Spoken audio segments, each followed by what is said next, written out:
So, hello everyone, welcome on my next video. So today I will discuss the electronic displacement. ठीक है, electron displacement क्या होता है कि कोई भी मॉलिक्यूल्स में इलेक्ट्रॉन्स का मोमेंट, ठीक है, मोमेंट होता रहता है, डिपेंड्स इसमें depending on the there conditions. ठीक है, सपोज दैट आपका कार्बन कार्बन सिंगल बॉन्ड है, ठीक है, तो वहाँ पे मोमेंट इलेक्ट्रॉन डेंसिटी का क्या होगा, नहीं होगा. ठीक है, यहाँ पे इक्वल डिस्ट्रीब्यूशन इलेक्ट्रॉन्स का है. बट यहाँ पे अगर कार्बन की जगह पे हम कोई हैलोजन इलेक्ट्रोनेगेटिव आइटम्स लगा दें तो यहाँ पे क्या होगा, इलेक्ट्रॉन डेंसिटी का जो मोमेंट होगा वो किसकी तरफ होगा, वो आपका हैलोजन की तरफ होगा. ठीक है, तो यहाँ पे जब कंडीशन आप लगाएंगे कि एक आपका लेस इलेक्ट्रोनेगेटिव आइटम हो, दूसरा आपका मोर इलेक्ट्रोनेगेटिव आइटम हो, तब इलेक्ट्रॉन डेंसिटी का मोमेंट कहाँ होगा, from less electronegative to more electronegative items. ठीक है, तो इसका जो इलेक्ट्रॉनिक डिस्प्लेसमेंट है ये हम पढ़ते हैं. सबसे पहला तो इंडक्टिव इफेक्ट है. इंडक्टिव इफेक्ट का जो कंडीशन इसमें इन्होंने बोला है कि it is the permanent effect. ठीक है, ये क्या है, एक परमानेंट इफेक्ट है. परमानेंट इफेक्ट क्या होता है, जो मॉलिक्यूल्स में हमेशा होता है.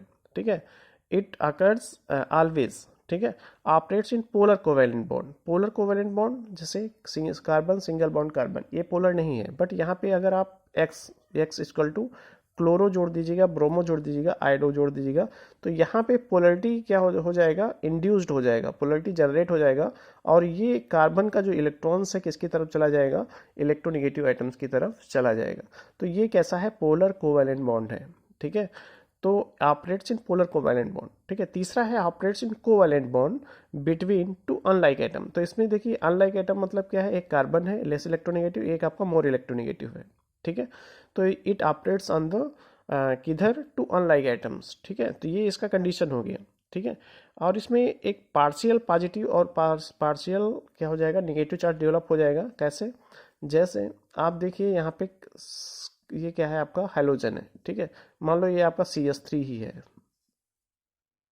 ठीक है, मान लिया ये आपका कैसा है, CH3X है. ठीक है, तो इलेक्ट्रॉन डेंसिटी किसका, इस मॉलिक्यूल का इलेक्ट्रॉन डेंसिटी कैसे देखोगे, अगर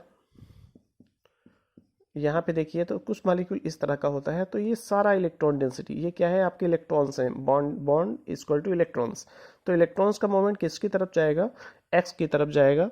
और एक्स की तरफ जब जाएगा तो चार्ज क्या हो जाएगा, यहाँ पे कम हो जाएगा, और ये फील्स करेगा कि इलेक्ट्रो पॉजिटिव हो जाएगा, और ये इलेक्ट्रोनेगेटिव आइटम्स हो जाएगा. मतलब इसके पास इलेक्ट्रॉन डेंसिटी ज़्यादा है as compared to this because electron moves from the less electronegative to more electronegative atoms. ठीक है, तो ये आपका development of partial positive and partial negative charge. ठीक है, कंडीशन समझ में आ गई होंगी.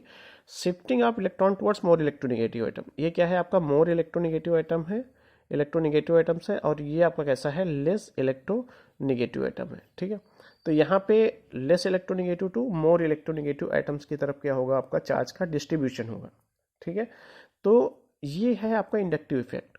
ठीक है, एक क्वेश्चन आता है कि CH3 एंड CH3 में इंडक्टिव इफेक्ट होगा कि नहीं.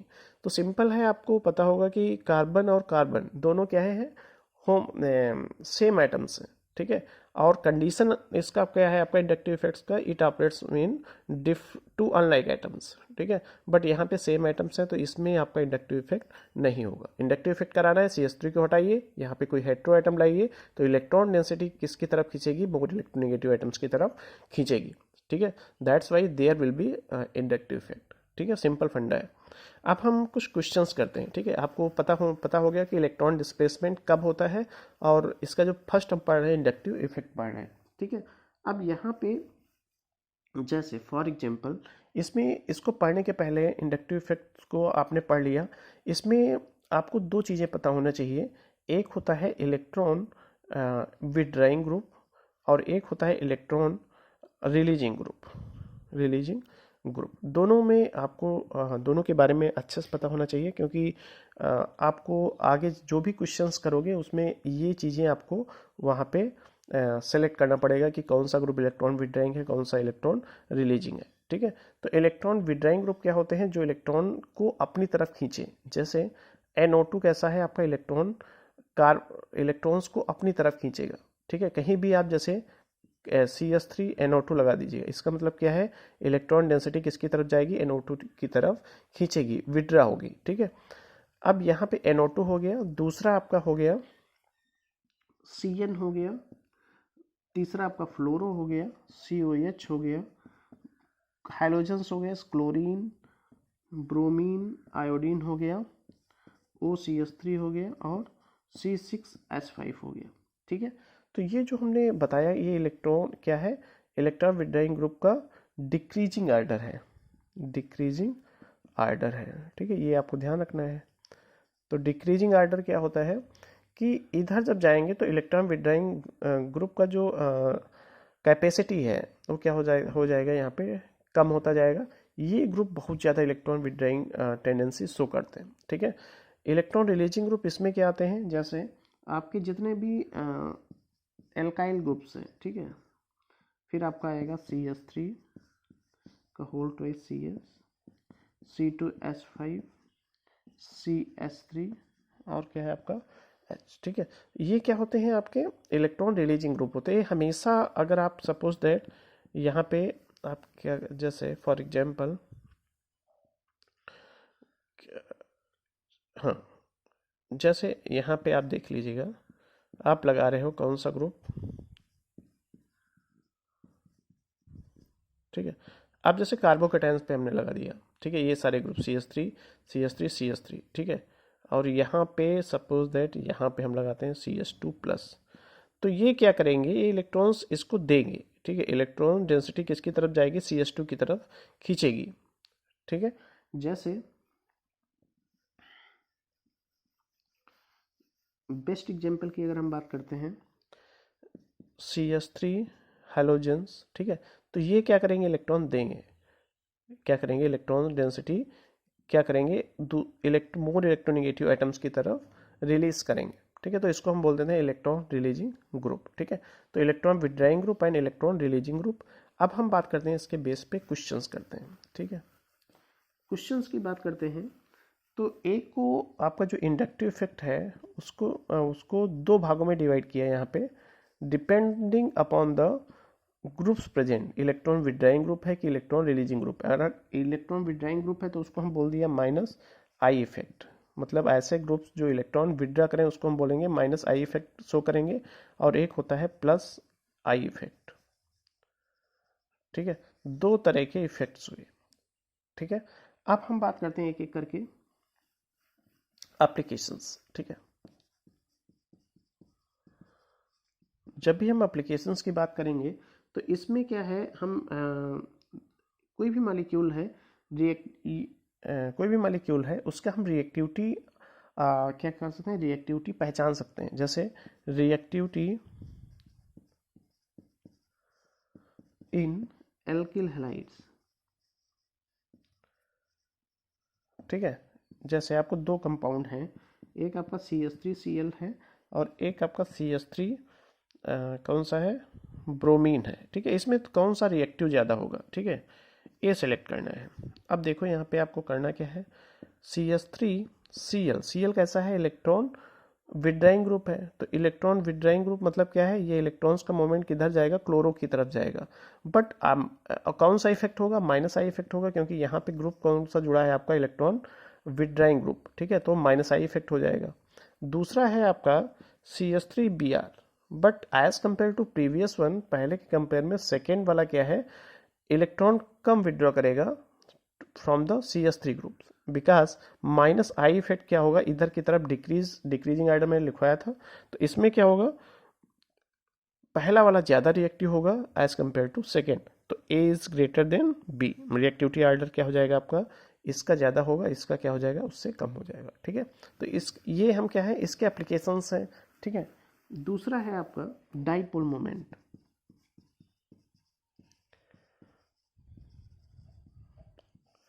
डाइपोल मोमेंट्स क्या होता है, डाइपोल मोमेंट सपोज दैट आपका जो इंडक्टिव इफेक्ट है, डाइपोल मोमेंट्स को भी बताता है। CH3I दिए है, दूसरा कंपाउंड है आपका CH3Br है, और तीसरा आपका दिया है CH3Cl है। दोनों का डाइपोल मोमेंट पूछा गया है, और इसमें डाइपोल मोमेंट हम किसके बेस पे देंगे, ये दिया जाएगा आपका -I इफेक्ट के, कि किसका -I इफेक्ट ज़्यादा है। ठीक है, तो -I इफेक्ट मैंने जो आर्डर बताया था आपको, क्लोरो, ब्रोमो, और आइडो, ये आपको माइनस आई इफेक्ट बताया था, उसके बेस पे इसका आर्डर आप चूज कर सकते हैं।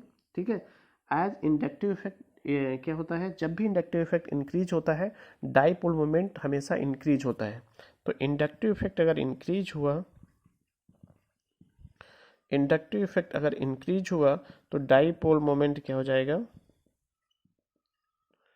इंक्रीज होगा। ठीक है। तो इंडक्टिव इफेक्ट इंक्रीज हुआ, डाइपोल मोमेंट क्या हो जाएगा, हमेशा इंक्रीज होता है, तो आर्डर आपका क्या हो जाएगा, आर्डर हो जाएगा यू। ठीक है। तो ये आपका क्या हो जाएगा, increasing order of dipole moment. अगर हम एक्चुअली इसका देखें तो इसका डाइपोल मोमेंट होता है 1.83 और इसका आपका होता है 1.79 और इसका होता है 1.68 के अराउंड। ठीक है। नॉट एग्जैक्टली बट डिफरेंस अगर लाइक दैट। ठीक है। तो यहाँ पे आप डाइपोल मोमेंट किसी भी 2-3 मालिक्यूल्स दिए हैं उस पर इंडक्टिव इफेक्ट्स के बेस पे क्या कर सकते हो, सिलेक्ट कर सकते हो। ठीक है। फिर है आपका एसिडिटी। ठीक है। हम तीसरा है, हम एसिडिटी किसी भी मालिक्यूल्स की जज कर सकते हैं by using the inductive effect concept. ठीक है। तो इसमें क्या है आपका, सपोज दैट यहाँ पे आपका ClCH2 बहुत इंपॉर्टेंट, ये आपका एग्जाम्पल है, कई बार पूछा गया है। यहाँ पे हम 2 क्लोरीन लगा दिए और यहाँ पे हम 3 क्लोरीन लगा दिए। इसको पूछा गया है तीनों मॉलिक्यूल A, B और C, इसमें तीनों में पूछा गया है कि किस मॉलिक्यूल का एसिडिटी ज़्यादा होगा। ठीक है। तो एसिडिटी किसका ज़्यादा होगा, एसिडिटी हमेशा किसका ज़्यादा होता है, जिसमें COH क्या होता है, इलेक्ट्रॉन्स डेंसिटी को क्या करता है ये ऐसे। सबसे पहले इसको इस क्वेश्चन के समझने के पहले एक कॉन्सेप्ट, जो एसिड, कोई भी मॉलिक्यूल अगर एसिड है तो क्या शो करेगा। जैसे एसिड हम बोलते हैं ना, किसी भी मॉलिक्यूल का एसिडिटी कितना ज़्यादा है, किस बेस पे आप सेलेक्ट करोगे कि कोई भी मॉलिक्यूल, कोई भी एसिड अपने H को कितनी ईजिली दे रहा है सॉल्यूशन में। ठीक है। किसी भी सॉल्यूशन में H प्लस कितनी जल्दी रिलीज हो रहा है एसिड ग्रुप से, यही उसका क्या होता है, एसिडिटी होता है। अब एसिडिटी हमें बढ़ाना है तो हमें OH बॉन्ड क्या करना है, लूज करना है। क्या करना है, लूज करना मीन्स वीक करना है। तो इसको हमें क्या करना है, वीक करना है। ठीक। कैसे वीक करोगे, 1 क्लोरीन जोड़ दो, ये मॉलिक्यूल लूज होगा। बट अगर 2 क्लोरीन जोड़ दिए तो इससे भी ज़्यादा ये लूज हो जाएगा, ये आपका जो OH बॉन्ड है। अगर 3 क्लोरो यूज़ किया तो ये बहुत ज़्यादा लूज हो जाएगा। ठीक है। तो एसिडिटी ऐड, ये H प्लस बहुत जल्दी रिलीज हो जाएगा। फिर कौन सा रिलीज होगा, ये वाला रिलीज होगा। और सबसे कम रिलीज कौन सा होगा, H प्लस, ये रिलीज होगा। तो एसिडिटी आर्डर किसके बेस पे, क्लोरो कितने माइनस आई इफेक्ट कितने जुड़े हैं कार्बोक्सिलिक एसिड के कार्बन से, उसके बेस पे, सॉरी कार्बोक्सिलिक ग्रुप के नियर वाले कार्बन से कितने आपके माइनस आई ग्रुप जुड़े हैं, उसके बेस पे आप एसिडिटी आर्डर यहाँ पे डिसाइड कर सकते हो। And the acidity order will be CBA। ठीक है। तो ये भी एक इसका एप्लीकेशन, बेस्ट एप्लीकेशन है। ठीक है। फिर हम बात करते हैं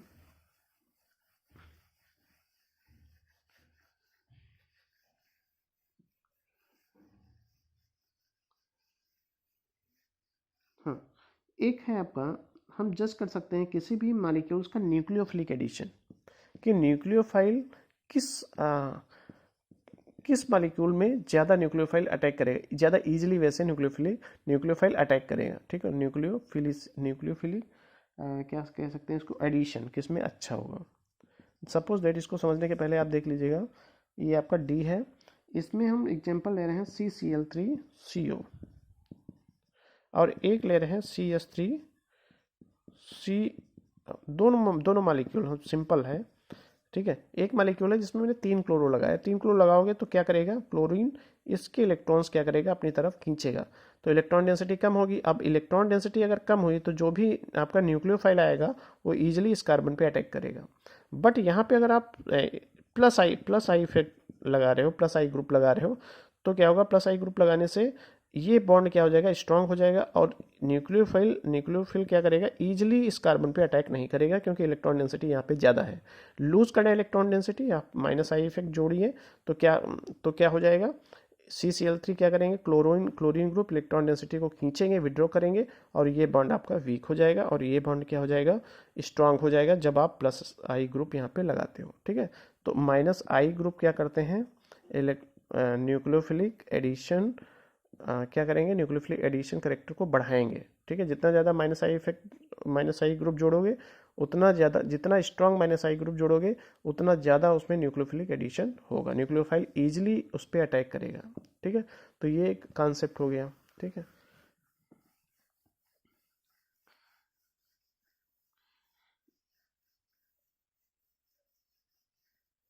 एक होता है एसिडिक स्ट्रेंथ। एसिडिक स्ट्रेंथ तो मैंने बात कर लिया। एक आता है क्वेश्चन, बहुत ज़्यादा क्वेश्चन आता है कि एसिडिक स्ट्रेंथ आपका CH3COH का ज़्यादा होगा कि HCOH का ज़्यादा होगा। ठीक है, एसिडिक स्ट्रेंथ इसका ज़्यादा होगा कि इसका ज़्यादा होगा। तो एसिडिक स्ट्रेंथ क्या होता है, कि कोई भी मॉलिक्यूल अपना, कोई भी एसिडिक मॉलिक्यूल कितनी जल्दी आपका H रिलीज कर रहा है, मतलब OH बॉन्ड जिसका वीक होगा, जितना ज़्यादा वीक होगा उतनी जल्दी क्या होगा, सोल्यूशन में H+ चला जाएगा। ठीक है, और लूज कब होगा, जब यहाँ पे आप कैसा ग्रुप जोड़ोगे, -I ग्रुप जोड़ोगे, बट यहाँ पे कैसा इलेक्ट्रॉन रिलीजिंग ग्रुप है, तो ये क्या करेगा, मजबूत कर देगा इस बॉन्ड को। इलेक्ट्रॉन डेंसिटी इधर जाएगी तो ये बॉन्ड सारा इलेक्ट्रॉन जो बॉन्डिंग इलेक्ट्रॉन्स हैं, density of bonding electrons will be maximum. ठीक है, बॉन्ड यहाँ पे ये स्ट्रांग होगा, और वीक कौन सा बॉन्ड होगा, जब आप कोई भी -I इफेक्ट जोड़ रहे हैं यहाँ पे, तो ये क्या करेगा, इलेक्ट्रॉन डेंसिटी खींचेंगे और OH बॉन्ड लूज होगा और H+ जल्दी रिलीज कर देगा। तो जो एसिडिक स्ट्रेंथ होगा किसका ज़्यादा होगा, आपने देखा कि किसका ज़्यादा होगा, H जुड़ा है तो इसका ज़्यादा हो जाएगा, तो B का ज़्यादा किस, ठीक है, B is more having acidic strength as compare to A। ठीक है, तो इस तरह से आप क्वेश्चंस कोई भी आए वहाँ पे कॉन्सेप्ट आपको, अगर -I ग्रुप जुड़ा है तो एसिडिक स्ट्रेंथ को बढ़ाता है, अगर +I इफेक्ट जुड़ा है तो एसिडिक स्ट्रेंथ को घटाता है। ठीक है, सिंपल फंडा है। ठीक है, तो यहाँ पे आई थिंक आपको ये चीज़ें समझ में आई होंगी। हाँ, ठीक है, एक क्वेश्चन हम एरोमेटिक कंपाउंड पे देखते हैं कि रिएक्टिविटी किसका ज़्यादा होगा। ठीक है, रिएक्टिविटी को भी ये दर्शाता है, मान लो कोई अदर एप्लीकेशन है, ये आपका रिएक्टिविटी, दो मॉलिक्यूल हैं यहाँ पे, दो मॉलिक्यूल हैं, एक है टाल्विन और एक है बेंजीन। इसमें आपको सेलेक्ट करना है कि कौन सा मॉलिक्यूल ज़्यादा रिएक्टिव होगा। ठीक है, और एक मॉलिक्यूल है NO2। ठीक है, अब NO2 क्या है, इलेक्ट्रॉन डेंसिटी क्या करेगा, खींचता है, इलेक्ट्रॉन डेंसिटी को खींचने वाला है, और CH3 इलेक्ट्रॉन डेंसिटी को रिलीज करने वाला है।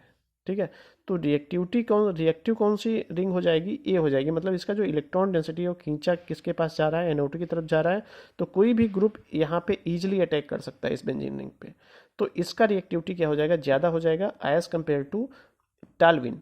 ठीक है, दोनों में कंपेयर करोगे तो ये क्या कर रहा है, यहाँ पे रिएक्टिविटी को घटा रहा है, क्योंकि इलेक्ट्रॉन डेंसिटी दे रहा है, तो इलेक्ट्रॉन डेंसिटी मिल रहा है तो ऑलरेडी मॉलिक्यूल स्टेबल होगा। ठीक है, तो स्टेबिलिटी किसका, रिएक्टिविटी, अगर हम यहाँ पे रिएक्टिविटी की बात हो रही है तो ये ज़्यादा रिएक्टिव होगा इसके कंपेयर में। ठीक है, सॉरी, अगर हम इसकी बात करते हैं तो इसमें बेंजीन का जो रिएक्टिविटी होगा वो ज़्यादा होगा। ठीक है, बेंजीन का जो रिएक्टिविटी ज़्यादा होगा, क्योंकि यहाँ पे कोई भी ग्रुप आपका इलेक्ट्रॉन रिलीजिंग ग्रुप यहाँ पे नहीं जुड़े हैं। ठीक है, ये रिएक्टिविटी को घटा रहा है। इसमें देखिए NO2 और बेंजीन में अगर हम बात करते हैं तो NO2 क्या करेगा, बेंजीन रिंग से इलेक्ट्रॉन खींचेगा, अब जब खींचेगा तो बेंजीन रिंग की इलेक्ट्रॉन डेंसिटी कम होगी, इलेक्ट्रॉन डेंसिटी कम होगी तो कोई भी आपका यहाँ पे कौन सा अटैक कर दे सकता, कोई भी न्यूक्लियोफाइल यहाँ पे आके अटैक कर सकता है, मतलब ये बेंजीन रिंग क्या हो जाएगी, एक्टिवेट हो जाएगी।